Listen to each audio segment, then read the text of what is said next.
In this week's episode of Non-Native Creative, I had the pleasure of speaking with Zélia Sakhi. Zélia was born in a small town in France, and her work has taken her to London, Sweden, and Japan. Zélia described how her mother bringing home a computer when she was a kid kicked off everything for her. She got interested in Pokémon and in other games, and taught herself English and Japanese in order to play. This was also where her creative design interests started. She taught herself coding and how to build websites so she could share about her passions with others. After attending art school, she joined a creative agency in France and worked on domestic and international projects, including one for Cartoon Network. Following this, she spent a year in London working with Amazon, and then spent 5 years in Sweden working with Deloitte. Zélia's work spans a variety of fields, including product design, brand experience, and creative strategy. In this discussion, Zélia shared her thoughts about the acquisition of creative strategy agencies, the importance of diversity, and how to navigate the ever-changing landscape of work in creative fields. Make sure to check out the links in the description for more about Zélia and her work, and take a look at the project Patreon for a transcript of this discussion and other bonus materials. Enjoy!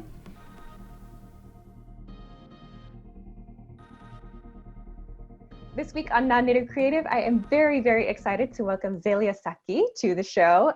She is originally from France, but has moved to London, to Sweden, and now Japan for her work, and has so many interesting creative projects that span from creative strategy to project design to product design, user interface development. I am extremely excited to have her on the show this week. So thank you very much for joining me. Thank you very much for spending some time with me to talk this week.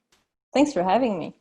Yeah, it's super. I have many questions that I want to ask you, but I like to begin every episode of this series by asking each person to kind of imagine themselves as if they were a superhero, as if they were a member of the X-Men, and to, if you can, if there is something, could you share kind of your origin story, the thing or the experience that happened to you that kind of kicked off your activities? What was the thing that kind of got you started on the path that led you to where you are today? Do you have an origin story, something like that?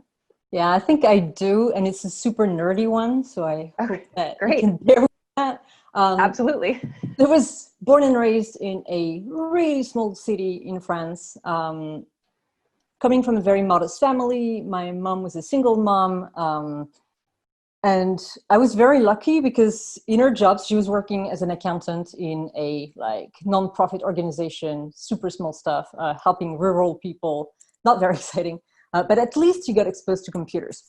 So when I was about 11, she brought a computer home, and that kind of opened the can of worms and triggered this origin story, which is actually all about Pokémon. So here we go. All right. Yeah, everything starts with Pokemon. Every single thing in my life has started with this. The reason for that is so she gave me that computer, which was an old piece of crap. But anyways, it did work and it did connect to the internet, which was pretty amazing. And at the time, Pokemon started being quite big in France, or kids in school were playing with it. And for some reason, I stumbled upon the concept of ROM video games, so illegal video games that you could download from the internet. And being a crafty kid, a nerdy kid, I figured out that you could download those and put them on floppy disks and distribute them at school to get money in exchange. Aha. The thing is, those ROMs were actually available mostly in Japanese or in English. So you kind of had to figure out how to get them and where to get them from. And then, at 11 in France, you do not speak English. So you kind of need to figure out how to play them as well. And so that's how it all started for me. This forced me to learn English quite quickly. I figured out how to use the internet based on that. It drove me to actually build and design a Pokemon website that actually grew fairly big for the time. Awesome. So it taught me about HTML and then about web design. And so I was doing this really cute Pokemon websites for my friends as well, and they wanted more. And so it all grew around front page 96 or whatever it was called at the time. And obviously, when you start putting your fingers into Pokemon, you discover that there are many other things that Japanese culture is providing. So step by step, starting like looking at anime and other things and expanding my horizons while developing skills into digital design. So by the time I was in high school, I already knew how to actually design pretty much anything on a computer. And so when the time came to actually choose education, like uni education, I could have gone like the full development path. This was an option, but I was already quite interested in more traditional art and painting and design. And so I was really lucky that my mom was supportive enough to be like, okay, there are very little chances that you would get a job out of this, but do your thing, go to art school, and let's see how that turns out. So that's how I ended up like studying design a little bit accidentally, because the only official design schools were private schools. We didn't have the money. So I ended up in this like public art school where, yeah, it was actually very difficult for people to get a job, but because we didn't have any money, I didn't really have a choice. So I just applied for every internship I could, and ended up in a digital agency. And that was the beginning of the end, or the beginning of the beginning. I don't know. But that's where I started my career. Like even before I graduated, they hired me, and the rest is history. Wow, that's awesome. So it was through connection to the internet and connection to essentially all of these really cool, interesting things that inspired you to actually want like to create those things and share those things with other people in the beginning. Exactly. That's awesome. That is so cool. So like you said, at that time too, the things that you were finding were in other languages. So that it was inspiration to start exploring all of these creative things online, but two, that was also the thing that kicked off your interest in other languages. Is that correct? Yes. So I've always been quite interested in other languages. My dad is an immigrant. He already comes from a mixed family. So he's half Vietnamese and half Pakistani. So my granddad was actually a Bollywood reseller in Vietnam before the war. It's like really weird, like history in general. So my dad already speaks Vietnamese and some Pakistani and some Chinese and some English and some French. So languages at home were already quite a bit of a mess. But at the time when you were coming from an immigrant family, parents were told not to teach their kids to speak their other language. The idea was that you had to focus on the language of the country you were in. So he never taught me any of these, and I was extremely frustrated. So growing up, I was like, I'm going to learn all the languages, and I'm going to become a journalist and speak so many like languages around the world, kind of. So when I started learning English, I was really excited. Cool. What was that like being a kid? Like you talked about how you would, put games on floppy disks and give them to your classmates. What was the experience like of being a kid in that environment? Was it difficult to kind of understand some of the perspectives of your classmates, or did you feel like you were able to kind of fit in pretty well?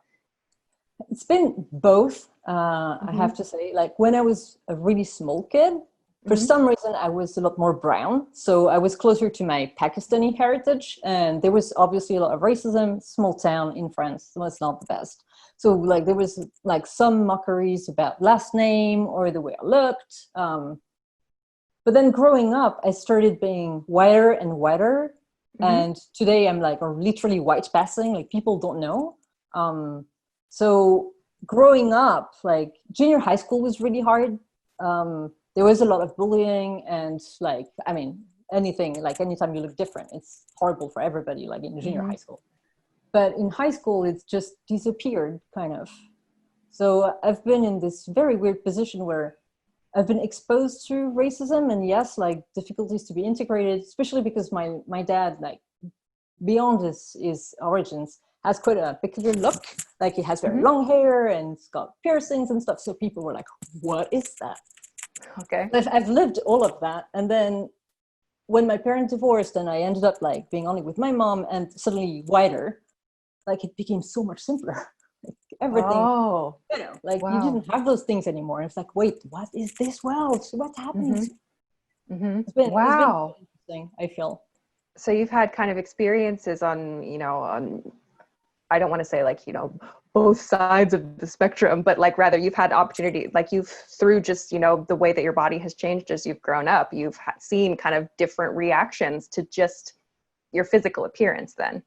Exactly, yeah. And I really felt it. And especially when moving to different countries, I've like perceived those different variations of like Right. not always being perceived as Caucasian, like depending on where I was as well. Like obviously in London, I just like blended in so easily because everybody is coming from anywhere in the world. It's kind of easy to just disappear. But in Sweden, the first thing that would ever happen in any conversation was always, where are you from? Which, I mean, they were happy to hear France, like they took it as an answer. They never questioned beyond that. But it was the first reaction every time, because you're like, you're not blonde and you don't have blue eyes. You're not from here. Where are you from? I see. Okay. So then maybe we can kind of start to get into that. So you mentioned that as after school, you joined a digital agency. So that agency was in London then? This one was in France. So it was like okay. super small at the time. Purely digital player. Quite interesting because it was at the time where ad agencies did not have their own digital departments. So we're basically the hands. Like they would call us and say, we have this campaign coming. We've done all the print work. We've done this and this and that, but we do need a website. And so our position was to say, okay, guys, like we're going to build that thing, and we're going to build it really fast. Because usually what they would do is promise the client, try to build it internally and fail because they didn't have the skills. So we were known in France as that one agency you call when you have to build something really cool, really fast. And for the longest time, I was the only designer there. So it's kind of put me in this position where I just had to figure everything out by myself. Wow. So was that, you mentioned that it was the only one in France that was doing that. At that time, were you also working with clients from, say, for example, English-speaking countries or from other countries that weren't French-speaking? Yeah, towards the end. So in the beginning, we were mostly doing like national stuff, like French-related things. But towards the end, like my last 2 years or year and a half there, we started gaining interest from other countries because we had worked with augmented reality at the time, which was quite new and quite exciting, right? And we had done this work for Cartoon Network in France that got kind of popular, and their London offices were like, wait a minute, this is really cool. Like, we want you guys to come in and do those things and partner up with some English-speaking technology companies to continue developing that. Interestingly enough, at the time, I was probably the only one who spoke somehow, like somewhat English, and I was not really fluent either. So we were a little bit stuck. We were working internationally, but we were all like, how do we do this? It's really hard. So that was like what actually triggered my move to London. That was the first step for that. Okay. Was to work for that project and like develop your language skills a bit more? Almost. So this project was done like around 2009, I think. And so it grew quite big. We're working on that. And there were two economical crises in France. There was one in 2008 that everybody else has felt in the world. And when we had like a second one in 2011, that was pretty bad. And I just had my daughter, and the company was not doing well at all. And so they were like considering maybe how things should go. And they were kind of forced to lay off everybody. That was kind of the plan. And they had offered to keep me, but under certain conditions that I didn't really feel comfortable with at the time because I had a small baby. By a crazy coincidence, like at the exact same time, I have this friend in London who's like, I hear it's kind of shit right now in France. Like, do you want to come and work here? I've heard Amazon's looking like for someone like you. Do you want to talk to them? Sure, let's do that. And the next thing I know, I'm interviewing with people at Amazon, and I'm like, what? Like, I don't speak enough English for this. I'm never going to survive. But I mean, I moved to London. I had a physical interview with Amazon. I had a 9-month-old baby and 2 cats, and I was very confused. but I still managed to get the job, and that's how I like landed in London. I had never been there before. It was my first time. So Wow. yeah, a bit That's really lost. cool. That's a huge change. And I imagine it must have been that, I'm sure, like there were, like you said, a series of difficult decisions probably, like, you know, to get to that point where you're moving to another country where you're not quite confident in the language. Or like, how did you find like the I guess the confidence to make such a big move for yourself? So I've heard that question several times, and looking back, I really have no idea. Like, it feels more like a series of irresponsible decisions that at the time we were probably like, what else are we going to do anyway? So it was not one of those things where in the moment you really think it through and you feel like, yes, this is what I have to do. It's more like, yeah, let's just do that thing and see what happens next. I see. And then it just trickles down and you end up there and you're like, I don't know how this happened, but it did. It was not exactly your most thought through decision-making process, but it did work out in the end. So that was fine, I guess. I see. I see. So that brought you to Amazon in London. Yep. Wow. So Amazon, of course, everyone I believe is familiar at this point in time with Amazon. What kind of experience did you have working for them? So my role was to help them with the launch of the Kindle Fire advertising program. It's very specific, like anything when you work at Amazon. So they wanted to create those interactive placement on this new tablet that they had, which at the time was like really, really new. So they needed people that could design things hands-on, but could also coordinate with agencies. So you needed agency experience. We were familiar with working across different countries, which I had because of that Cartoon Network project. We had launched it in 4 countries, so I knew how to do that. And my role was basically to know everything there was to know about this and coordinate between countries and get European designs validated by the US, which was probably the most difficult part.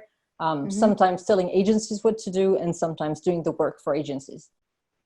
So a bit of everything, really. Yeah, so you were like lots of back and forth and kind of having a foot in many different worlds, it sounds like, in that position. Yeah, it was a little bit messy. And I mean, you probably have heard about the Amazon working conditions. It is really tough there. And especially in that role, because I had to be available for the US at the same time as I had to be available for Europe, which meant that I basically didn't have a break during the day. Like I was connected 24/7.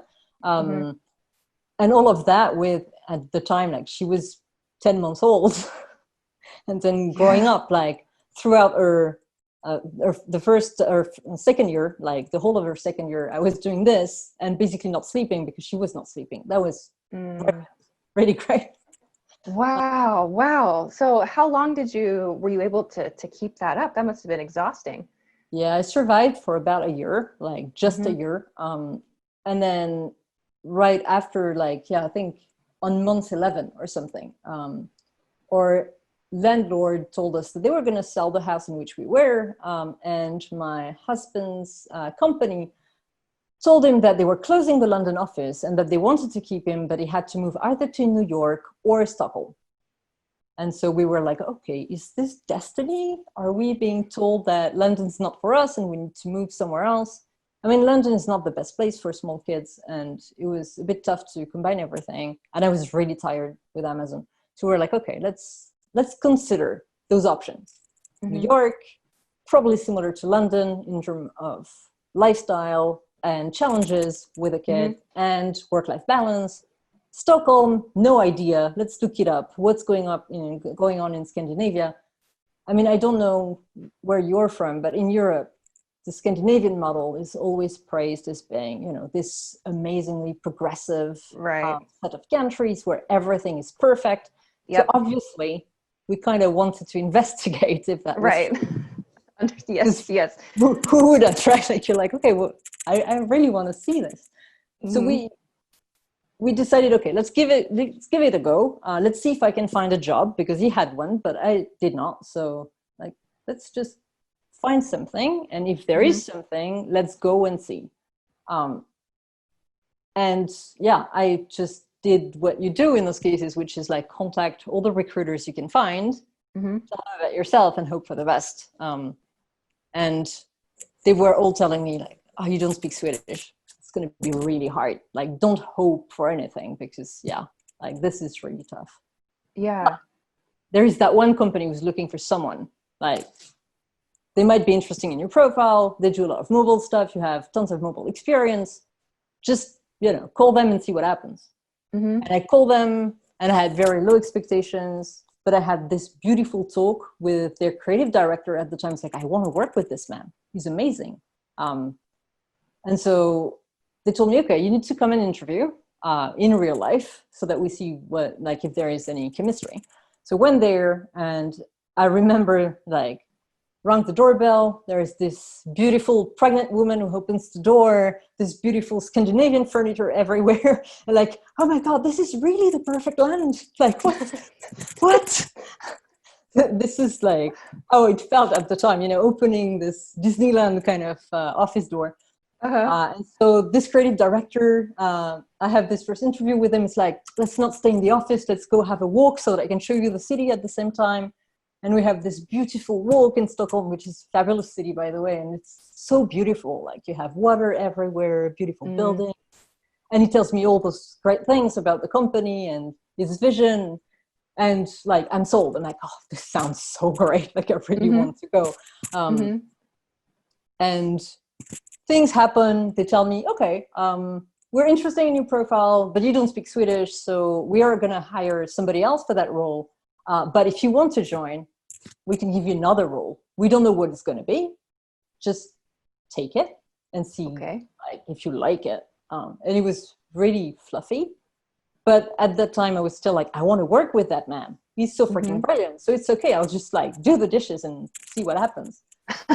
Okay. Like smart ideas sometimes. The thing is, the day I start, I learned that this guy actually was on his way out and he's actually quit the company. So he was looking for a replacement. So I'm there with now this person that has been hired for the role I wanted and not with the manager I thought I would have. And I was like, okay, that was not the plan. That is expected, but let's make the most out of it. Wow. Okay. So through all of this, like you've at this point in time, then you've moved your whole family to Sweden for your husband's job. You've found this job for yourself that immediately you're like, oh, this is not what I thought it was going to be. So, I mean, and obviously now we're talking from Tokyo, but what kind of happened in the meantime then? So, were you able to continue and to gain some experience from the role that you ended up having in that company? So what happened is the guy they hired for the role I wanted actually was fired very quickly. Okay. Because when they were comparing the work we were both doing, they were like, okay, well, no, maybe, yeah, she doesn't speak Swedish, but she brings something. And the team, we had such a great connection at the time, and just felt like, yeah, everything just worked in my favor because they were like, this works much better. And this guy didn't work out so well. So they actually gave me the job after 6 months or something. Wow. Cool. And I've been very lucky because the partners of that company, a bunch of Swedish guys, as I like to call them, like my white male, like privileged white male friends, they saw something in me that maybe other companies didn't. And really quickly, like I think a year in or so, they asked me to become a partner in the company. Wow. So they opened the door to something that I had no idea existed, which is like sitting on a management group to that level, understanding like how a company is being run in Sweden, and quite a big company. And really quickly after that, we were acquired by a massive consulting firm. So we were acquired by Deloitte, and that opened like a universe that I had no clue about. I mean, management consulting is not exactly something that was on my radar. Coming from a very modest background, I didn't know it existed. I just had no clue. And so when we were acquired and I discovered all those people in suits doing merger and acquisitions and auditing and doing all those very complex things, it's like a little bit flabbergasted. But also, since I had no idea, I just stepped in there being like, hey, that's me. Let's do things together. Okay. Yeah, it's a little bit foolish and naive, but it worked out really well because they were like, you are really different from us. You're a bit scary. You're a little bit intense, but also maybe this will work. And so Deloitte actually gave me a quite interesting platform. Like they would send me to talk to partners in the UK and to explain to them what creative thinking was and how we did digital products and those kind of things. They put me on stage in some events that I really never thought I would speak to. Like this, there is a business forum in the north of Sweden, which is called the Nordics Davos. So it's like this thing where politicians come and speak, bankers come and speak. And I came to speak out of nowhere, speaking right after, like, when political candidate to Swedish prime minister roles, those kind of things. So it was really random. And I felt a little bit out of place. But also, I ended up spending 5 years in that company, and they were, like, 5 amazing years, like, crazily challenging. At max, the team that I ran was 20 people coming from all ways of life, some Swedish, but a lot of international peeps in there. And the connections were great. Like I really enjoyed every minute of that role. And yeah, like honestly, this happy accident of ending up in this Swedish company was just the best thing that ever happened to me.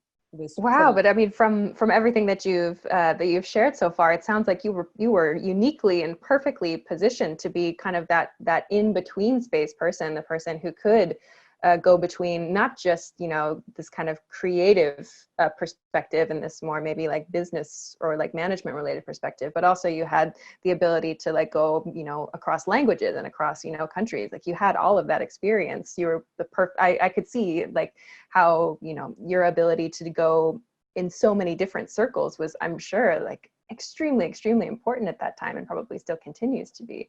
So 5 years there of I'm sure building an incredible, must be, I imagine, network of people all across the world, and gaining all of this experience in this role as this person that's going between so many different facets of creativity and of management and so on. So how did this bring you to Tokyo then?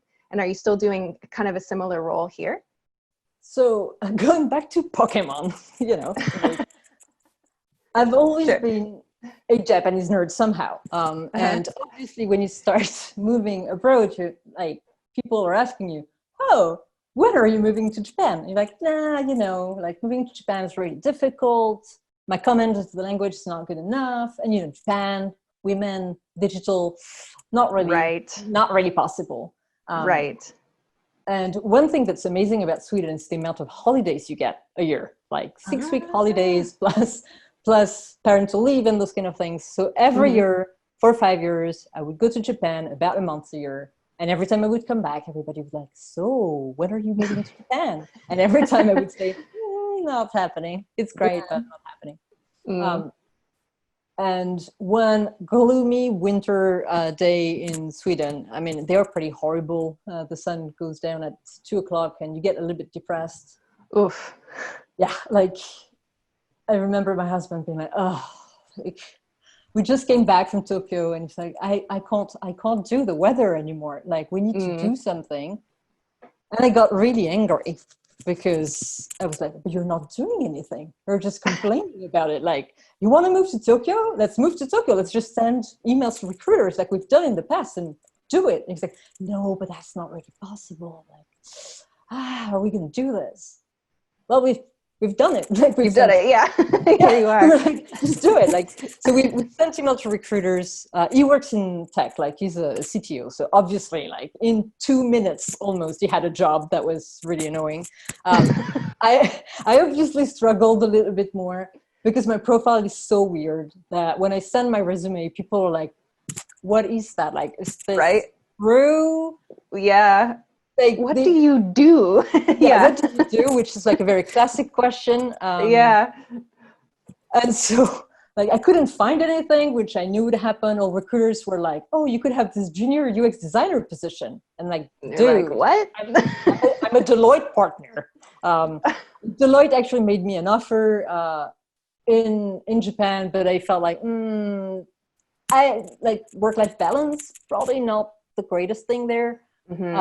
Right. And so for some weird reason, I approached like an executive recruiter based in Hong Kong, like a French woman. And I felt like, she's French, she's a woman, she works in Asia. Like worst come worst, she can at least tell me how she did it and what I should do. And so I sent her this message being like, hi, you don't know me, but I'm doing this thing and you probably know something I need to know. So if you have one piece of knowledge to share, can you? And her answer straight away was, I'm not going to share something with you. I'm going to put you in touch with somebody, because one of my best friends is actually running a advertising agency network, and your profile is so freaking weird that I think he's going to love it. And yeah, he did. So Great. So I met that guy on Skype, really weird conversation. Like he's like, I have no idea what you do. Sounds great. Let me put you in touch with the guy in Tokyo and see what he says. And he puts me in touch with the guy in Tokyo who has no idea about this. He's like, why are you even applying here? I don't know what you do, but let's talk about life. So we talk about life. One time, 2 times, 3 times, 4 times. This went on forever. I had like 2 hours meeting at 6 a.m. in Sweden with that guy on a regular basis for like a month and a half, I think. Was this a Japanese person you were speaking to for this? He's British, but he's been in Japan for so long that he's literally Japanese, I think, by now. I think he just likes to talk a lot, and I like him for that. He's really great. Fair enough. And so after a while, like after a month and a half of just talking about really random things, he's like, you know what? Like, okay, I'm going to hire you. Just come in. Really? And do work here. Because it sounds like what you're doing could be interesting.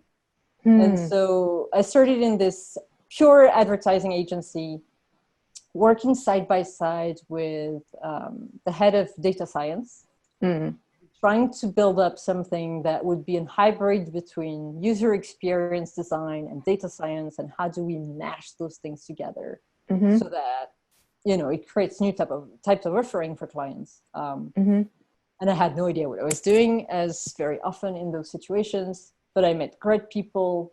It was a great company, but it was a little bit tough because again, work-life balance in Japan is difficult, as we know. In advertising, it's even more difficult. Yes. So there was that. And then there was a big glass ceiling that was really problematic to me. Like, as much as I love this company and the people in there, I could see that getting any management position, which is what I really love, would be difficult. Right. So I was a little bit disheartened. Be like, yeah, okay, this is nice, but this is not gonna lead me anywhere in my career, where I feel like, okay, I'm gonna do the great things I want to do. And so at the same time, my husband's boss, who is running a startup called Vertisize, called me and was like, hey, hi, do you want to do things? Do you want to work in a startup for a change? And I can guarantee that you're going to work a lot less. Like, let's do 32 hours a week, but I pay you more. Like, hey. That's a hard offer to say no to. That sounds good. And it's like, you're going to be part of the management group. You're going to have shares and you can do whatever you want. Like, okay, let's do that then. Which is how I ended up working in a startup instead, which is quite a big departure from what I was doing before, but is also challenging in many different ways, and is giving me the foot in the door of what I want to do, which is like build teams and build companies and like mix all of those things of like data and design and people and experiences, which you can't really do in maybe traditional agencies. Like, it's a little bit too boxed in. I see. Okay. So now I can do all those things together and do whatever I want, which is literally the story of my life. Cool. What I'm looking for. So that's maybe like the common thread that's run through all of these experiences then is what do I want to do and how do I do it, you know? Yep, kind of. Looking for a way, well, one way to understand it perhaps. So this is your current work right now, is working on Virtue Size. Could you share a little bit, what is that project? Yeah, so Virtue Size, it's actually a Swedish project. So like the circle comes to an end. It was created a while ago by a bunch of Swedish guys, and initially it was just a plugin that lets people find clothes based on items they've already purchased. So it's looking at like, oh, you've purchased that pair of jeans. Well, look at this one because it's the exact same size, so it's going to fit you exactly the same one, which is, it's very clever. And then when it was launched, it actually kind of took the e-commerce market by storm, got installed on many, many big brands, and started collecting a lot of data about like what people wear, what they don't wear, body types, and those kind of things. And so when I came in, the idea was like, okay, we do have all of this. What do we do next? So my project in this company at this stage, on top of building a strong design team and a strong design culture, is to understand what we can do for users and for retailers that is using all of that beautiful data to make shopping experiences a little bit better online and a little bit smoother and smarter and nicer, so that we create happy shoppers, how we call it. So at this stage, I've been designing with the team a series of products that help people find the right clothes, be it by style or by size or by price, regardless of their genders and regardless of their body types. So we're really trying to create a product that, makes shopping online less painful and just a little bit more joyful. It's a small step in just making sure that people are a little bit happier and therefore shop in a more sustainable way, so that they don't shop, for like 20 items when actually they just need one, but they need the perfect one. So that's what we're doing. It's just a little thing, but hopefully that makes a tiny bit of a difference in the life of some people. Right. So how is something like that? I'm not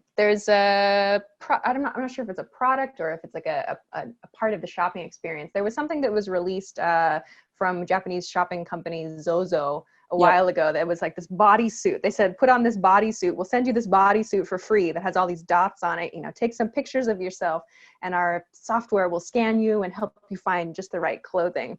And to the best of my understanding, that didn't work very well. No, it did not. As far as I could understand about that service, like everybody was really excited about it and it didn't really work very well. So how is Virtue Size approaching the same issue? So yeah, this is quite interesting because I think in the end it was just a PR stunt, right? Like it didn't really work, people didn't receive it, and it was not that accurate anyway. What we're doing is like trying to base ourselves on something that's a little bit more rational, which is like you already own this and we know that and it fits you. So let's look at everything that's cut the same way, which is at least a little bit less risky. But obviously, as we're innovating, as we're bringing in new technologies, we're looking at image recognition, which is probably going to be the next big step for us. We're doing a lot of it already, but not as part of the shopping experience, but more as in the back of what we're doing. So we are obviously looking at all those things. Honestly, I don't believe forcing people to put on clothes or even taking pictures of themselves is not super smooth at this stage. So we're investigating those things. We're building them internally, trying them out. But at this stage, we haven't found anything where we feel like this is actually more accurate than what we already do. And it's easier than what we already do. I see. So as you said, kind of using the technology that's available without having to make some kind of, like, as you said, PR stunt or asking people to do like these inaccurate things in the hope that it'll help them somehow. Exactly. I see. So kind of operating on, this existing knowledge that each consumer individually has about themselves and what they like, and then kind of building on that. That's very cool. And the project, should I call it a project, an app? What is the best way to talk about it? We call it a product, or we call it a service. It depends. Okay. Technically, it's a service with a lot of products underneath, but Okay. that doesn't really matter. Is it something that, like, if I wanted to use it, like today, is it something that I could go and find for myself, or is it something? Yeah. Okay. And it's available in a couple different languages. It is. So it is available in Japan, but it's available in some European retailers as well. We have some in Korea, and we have some in Taiwan. So we are covering a little bit of Asia. And then, yeah, you can try it. We have several retailers with it, most of them Japanese brands that you might have heard about. We are on Marui, for example, which is like one of our main investors. We are on United Arrows, you know, a lot of Japanese brands like this. In Korea, we're on Uniqlo, so it's slightly more well-known maybe for international audiences. But the current product that is in the market is the previous iteration. We haven't released yet what I've been working on because it's been so big that it's been cooking for about a year now, and we're actually going to release it on Monday on United Arrows. So we're a little bit surprised that it's going to work. Oh, cool. Well, I'll definitely keep an eye out for that. Interesting. So we'll see, because now we are introducing, on top of this purchase history concept, we are introducing body measurements. So we are letting people create silhouettes of their own body based on big data.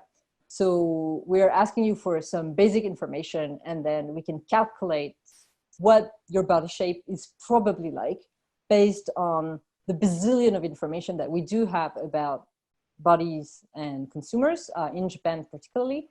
So we can actually have a fairly accurate representation of what you look like. And then obviously you can adjust it if you have like parts of your body that you feel like are slightly different.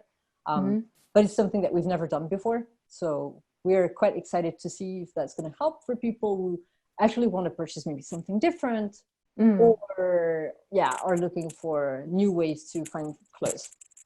That's very cool. And it also, like, just, I mean, thinking a bit further down the road too, like there's a huge movement around the world too, especially like in places like the US right now towards, you know, more conscious decisions by fashion designers and by companies that are making clothes to suit different body types, you know, whether you're you know, someone with a lot of curves or someone who's you know, got, you know, not as many curves or whatever. So it's helping maybe people to make those, you know, to make those connections with people who are, you know, able, when I say people, I mean like designers and companies that are creating things that are maybe suited uniquely to each of us. So that's really, really cool. I'll keep an eye out for that. That's something that I too struggle with, absolutely, is an online shopper. I'm like, do I know that this is going to fit me? I can check the measurements if they're available there, but you know, it's hard to make that decision without putting it on your body. So very cool. Keep an eye out for that. But this topic leads me to one of the things I most wanted to discuss with you today.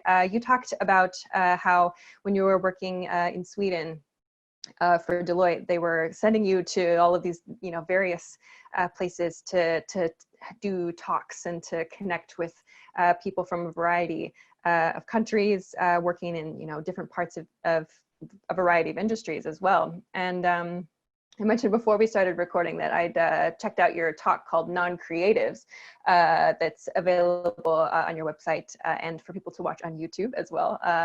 You talk a lot about kind of this this idea of these so-called non-creative people, like the consultants and the system engineers and so on, is kind of taking over the creative industry or buying out creative agencies and so on. But as you've described in this talk, like you've had that experience. You were in an agency that was acquired, you know, by something else, and you were put in this role where you had to work with, as you described, the people in the business suits, you know. So thinking about it from the perspective of creatives who are maybe entering this context, like, what do you have some kind of advice for those people, for the ones like who are maybe worried that, like, oh gosh, I've spent so much time developing this creative skill set and I'm going to get in there and it's going to be, you know, taken over by these people in suits that just want to make me more efficient, or they just want to take my idea and mass produce it, you know. what's going to happen to my ideas? Like, do you have any kind of advice for creatives who are in that position now? Yeah, this one is a difficult one because depending on which suits acquire your company, your experience is going to be drastically different. There are, strangely enough, not that many players in that field of management consulting, right?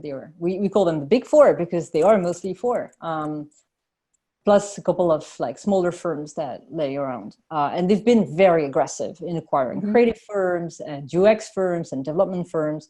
And at the time I did that talk, it was so intense. There were so many acquisitions that people were freaking out all over the place. And so even before we got acquired, I was regularly asked to do those talks and so on. But after the acquisition, people were like, we want you to come and talk, but we're really worried because like, we don't know if you still fit in the landscape of creativity and advertising and those kind of things. But yeah, like, do you think you still have something to say? That was pretty much the question. Like, and you're like, the job has not changed that much.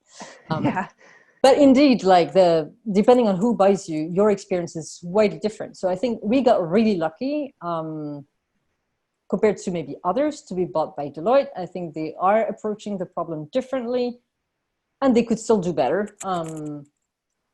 But what usually happens is you have two scenarios really. One is they understand the value that the creative agency environment brings to the process and therefore they respect it. And they actually encourage it and they bring maybe some funds and some financial stability that not all agencies unfortunately have. And so they just enhance what's already there. They bring you more data. They bring you people to do business models which can help with really big creative ideas, right? Like when you're like, oh, we could do this campaign, but also we could do that thing that is long lasting. Well, they can help you do that. And in those scenarios, as a creative, if you manage to go above the hurdle of thinking like this person is really different from me and I need to adapt to their lingo and I need to adapt to how they behave, which is like really, really different from what you're used to, then you can really do great things.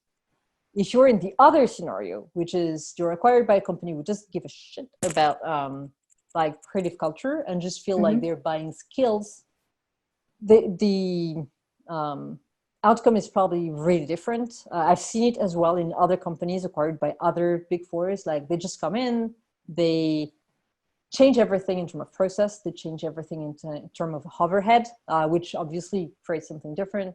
And then the creative output is very difficult. And for creatives in those situations, I feel like, I mean, you can try. You can always try to do the most that you can with the situation, but you should not like work in an environment where you feel like your creative thinking is being completely diminished. That's useless. So it's it's a dual question with a dual answer. It's like depends. Really depends where you end up. Okay, great. Well, thank you. I think that's extremely important to consider. Absolutely, like the specifics of the environment in which you might get, tossed.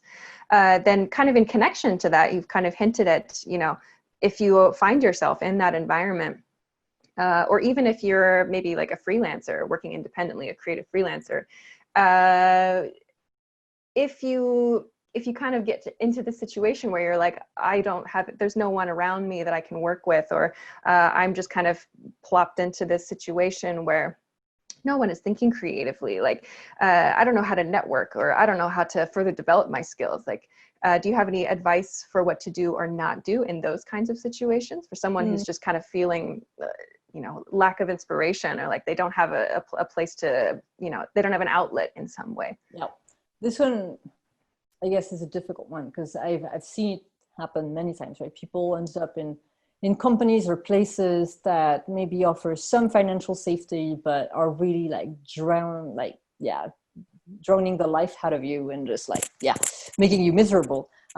It's a difficult one because you can't tell people to just like quit their jobs. That's not that easy. And it's not a really good piece of advice in the end, even though they should consider it if they're really miserable, I feel. But in this day and age, we are so lucky to have the internet at our disposal, and there are so many communities out there of people that can actually give you the outlet you're looking for. So my advice in that case is to start looking for for peers out there, to discuss work, to review work, but also to maybe do like design that you feel, or creative work that you feel just matters a bit more. I've noticed that when you get really disheartened by a job, it's usually because A, you lack control on the situation, on the environment, but also B, you're doing things that are just meaningless. You don't feel like you're doing anything that brings value. And so there are so many ways today to help when you have hard skills. Like if you're a designer, or if you're a copywriter or a creative of any sort, like you have bazillions of associations that do need these skills to do things, and where you will have the creative outlet. And on top of that, you'll make a difference. So my biggest piece of advice is like, when you don't know what to do, you need to do creative work that excites you and make you feel like you're doing something useful.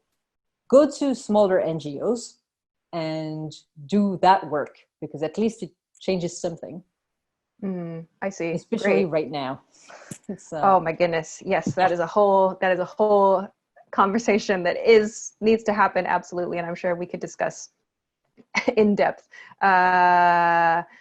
But just because we're kind of coming to near the end of our time here, there's just a couple of other questions that I wanted to address. One of which is kind of relating, I think, to what we're talking about here. In your discussion, in the talk that was recorded, and also I think you've kind of touched on it a couple times here, you mentioned a solution, or part of a solution for working in these environments where creativity is kind of thrust against these, non-creative roles. And you suggest that diversity of thought is very important, that we need to have not just, diversity in terms of, as you mentioned, like gender or sexuality, or in race or ethnicity. While those are essential and important to discuss, you're also talking about diversity of thought as being central. Can you talk a little bit about what that means and why that kind of diversity is also important? Yeah, I think I still want to repeat that the overall diversity is the prerequisite for this to even work. It's like, because sometimes you do see people being like, well, we're diverse because we have people from diverse backgrounds. And you're like, no, that's not what it is. Like, you do need the diversity in, obviously, gender, obviously sexual orientation, obviously race, because else, like, it's not going to even happen. But right. what we're usually observing, be it in like ad agencies, consulting firms, or startups, or technology companies, it's the same scenario all over again. It's people that have a very similar education. They come from the same schools. They've usually networked with the same people. They read the same books, and they expose themselves to the same media bubble. So it is an echo chamber. And it's a little bit difficult because the ideas that come from there are very formatted in like, a single stream of consciousness almost. And so forcing yourself to have people who come from very different backgrounds, very different ways of life is really important. And the problem with recruitment as it is today is that it's still like, yes, it does look a little bit more than it did before, even though like it's not great yet. It does look a bit at gender, it does look a bit at race, but still it is like, oh, let's only hire people who are educated. Let's only hire people who've got like this beautiful resume with no breaks in between. And that doesn't work. Like, if you really want a powerful team, on top of everything else, you also need to look at people who dropped out of high school because they've lived a completely different lives and they've seen something you haven't. You also need people that have taken a 2 years break because, they went to raise their children, or they decided to like do something different, travel the world, help, I don't know, people who needed like medical care. Those people struggle to find, they struggle to go back into employment. And it's such a loss when you're looking at creative environments, because we don't need more tech bros who've all been to the same school. We don't need more creatives that are very excited about like award shows and those kind of things. We need people that have lived real lives and have something to say about this, because then they do bring, sometimes you get the slaps in the face that you need. And I don't think we get enough of those in those jobs. Like, you need to be confronted to uncomfortable situations to do great work, because then you can solve real problems. The fact that it feels like everybody's suddenly discovering that, oh my God, like Black people are oppressed. You're like, hey guys, this has been like this forever. If you had more Black people in your teams, you would know all about this and you would maybe have done something about it before. So it's great to do something now. It's great to commit to diversity now, but it's too late almost. And so it comes with hiring policies of making sure you do get like even the people that are not the most employable, like beyond all of the other diversity criteria. And it relies upon building a culture internally that also promotes that and gives space to those people who've never been given a chance to speak before, to give them space to express themselves. Because what happens if you hire them is that usually they get a little bit quieter, they don't know. I've been in that position of feeling like I was out of place and didn't know what to say, or I should not speak because maybe I'm not relevant. Like, especially at Deloitte, for example, I was always like, maybe, I don't know, maybe that's not yeah. When you're thrust into a situation like that, like, I mean, this is something that I've personally experienced on a small scale, like I worked for architects in a university for a while as their, editor, as their translator, not an architect, but, I'm in the role of helping them and kind of going, oh gosh, do I have a voice? That's a fraction of what, so many other people experience in organizations around the world. And it's hard to gain your voice and also feel comfortable using it, I think. So creating environments where where both of those are possible long-term is key. Another, just related to what you've just been talking about, I think, concern that I've kind of heard here and there, especially in Japan, is that people consider, I won't, of course, not everybody, but consider kind of diversity and inclusion as trends. They're like, oh, well, this is what we should do now. So I'll do it. I'll jump on this because it's trendy, because everybody's doing it right now. It's like, no, like this is not a trend. It's not just, okay, well, we'll hire you and we'll put your picture on our website to show that we're a diverse organization. It's like, oh my gosh, that's just such the wrong approach to consider any of this is a trend. Exactly as you were talking about, like right now we're having this discussion in a moment of a big uprising in the US around the Black Lives Matter movement. And the idea that we should just, deal with it just this one time and then we'll go back to normal or whatever is just, it's the wrong way to think about it. It's the wrong way to have thought about it. It's not just, you don't just put a Band-Aid on the solution. That's not the approach that's necessary here. It's going to require just a complete change in the way that many aspects of our lives happen and our countries are run. And it's changed to make sure that everybody, or to work towards ensuring that everybody has a voice in their jobs and in their communities. So that's something that's bothered me for a long time, is the idea that, diversity is, that's easy. We'll just throw, a woman in the lineup, or we'll throw this Asian person in our lineup. How do we all work together as allies? What is the best way to support, our global community members? What should we do? How do we do it better as well? Yeah, I just hope that it's a time when all of us learn to do better and to be better and support one another in constructive ways. But we have spent almost an hour, I believe, now talking. I know, I'm so sorry. The time flew by, actually, and I really enjoyed hearing your story and getting your advice and your insights. I want to end with maybe just two more questions. Yep. Because we talked a lot about your story and the work that you're doing now, and I asked you a bit about creative and non-creative relationships and a bit about technology. I want to finish one with a question about travel and how you kind of dealt with or experienced your various moves around the world. If I'm a creative person, a young creative person that's thinking about going to another country or using my second or third language to do something creative, but I'm not sure like what to do, or I'm a little bit afraid. Like, do you have any advice for that person considering moving out of their, hometown or moving out of their home country? Is there anything they should do or anything that they should not do? Such a difficult one. Well, like one thing that usually happens when you move abroad is at first, the first couple of months you're very excited, right? Like you've done it. Maybe you struggled, like hopefully you prepared well, because honestly, like unprepared moves are the worst. So like you've really looked up everything you had to know about the country, about all the paperwork. Like please check social insurance, those kind of things. Like I've seen so many people moving in and not checking those things. Do that, like do your homework. But then you come in, you're very happy, it's exciting.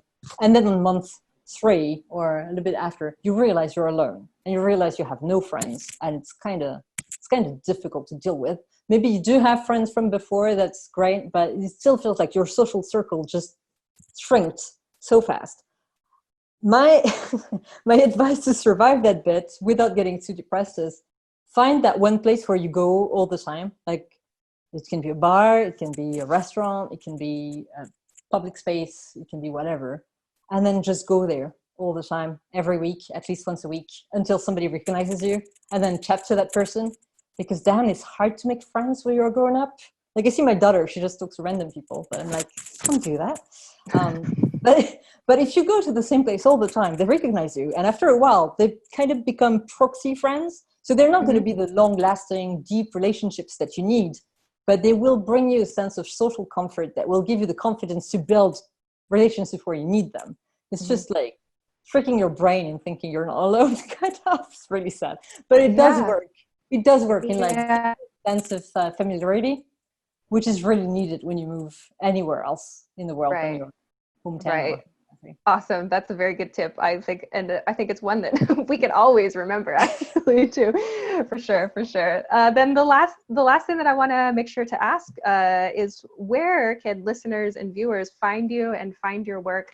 Where can they connect with the things that we've been discussing in this talk today? So, like, as you mentioned, I have a couple of talks on YouTube. I don't publish my work so often anymore because I don't think it matters so much. But I'm very active on Twitter. So my handle is I Love Graphics. It's very old. It dates from my high school days almost. And on Twitter, I used to share a lot about design and creativity. These days, I'm so angry that I share about political activism, but that's also interesting, I guess. But I'm always happy to talk about anything that's creative related. I have been mentoring a lot of people in the past, especially women and especially minorities.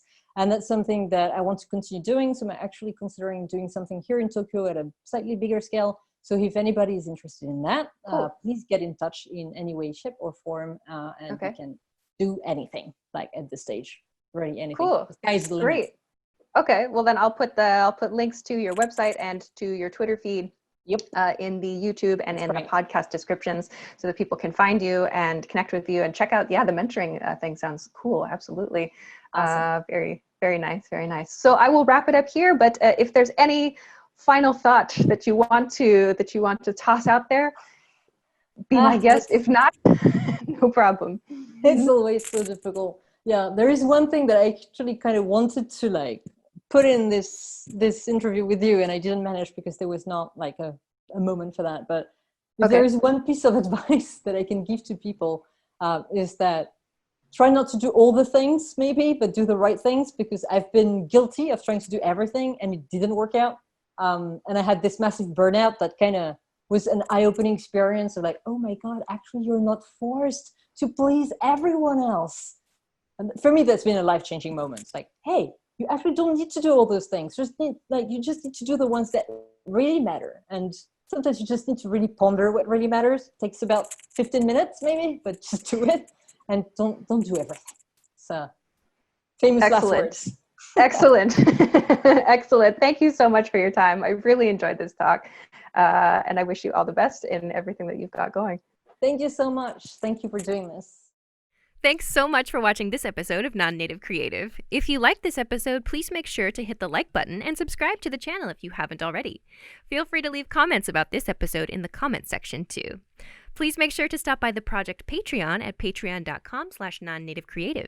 Patrons can get access to Patreon-only discussions, bonus behind-the-scenes media, interview transcripts, and access to patron-only live streams. Your support will help make sure the series can continue to share exciting, interesting stories from creative people working across borders. Thanks again for watching. See you next week.